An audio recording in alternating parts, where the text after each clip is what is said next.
Let's talk today about your 401k. If you are lucky enough to have a 401k and you are with an employer that you are getting matching contributions from, I would recommend that you take a good look at that. And if you'd like to have a further conversation about what your options are, we can do that in person. This video, I want to address the people who have been recently separated from service, either voluntarily or involuntarily, and they had a 401k at what is now a previous employer. If that's the case, you have a few options. Your first option is to leave it there. The money will still be yours, and it will grow based on the investments that the 401k manager puts your money in. It will also decrease by the amount of fees, whether they're admin or transaction fees. Those are unique to each account, so you need to know a little bit about how that works.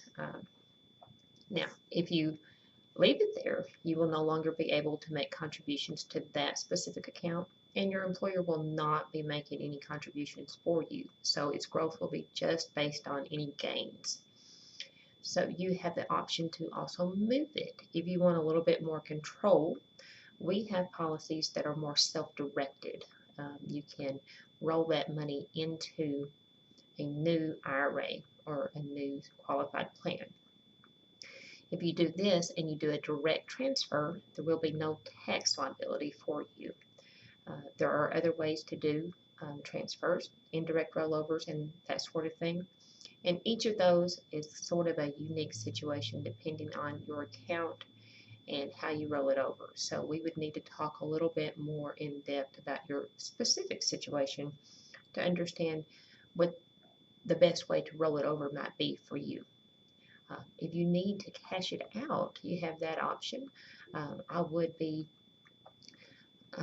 encouraging you to take a look at that and maybe consult a tax advisor as to how that might affect you this current tax year.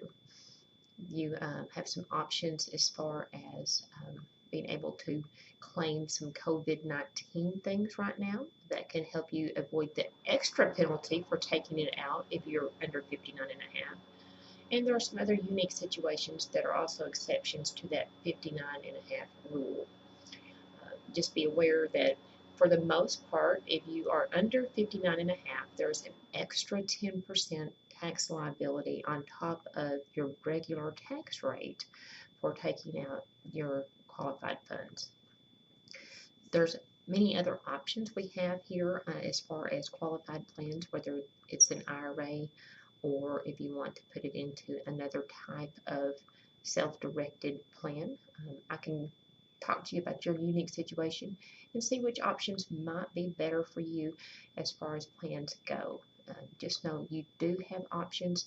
You probably don't want to just leave it there if it's in an account where you are no longer employed and no longer getting the benefits of being able to contribute or getting that matching. If you roll that over into a more self-directed account, you will be able to make contributions on your own up to the contribution limit set by the IRS. If you have questions about the exceptions to any of the 59 and a half rules or the COVID-19, I can help you with that. And I recommend that you also visit irs.gov and take a look at the bill and how it affects your qualified accounts this year. Some of those exceptions will be running out at the end of this calendar year, so I recommend that you talk to a tax advisor to make sure that you are doing what is appropriate for you. If you want to look at accounts that have a guaranteed rate of return or a guaranteed principal protection with no risk of loss of principal, I have accounts that are like that. I have some tax favored accounts where you can put your money in and make withdrawals on a tax favored basis later on. So again, you have lots of options. I'd love to visit with you about your specific situation and see if there's something that I could help you with personally. You can reach me at 501-655-6279 or make an appointment directly from my Facebook business page. Thanks so much, and I look forward to talking to you.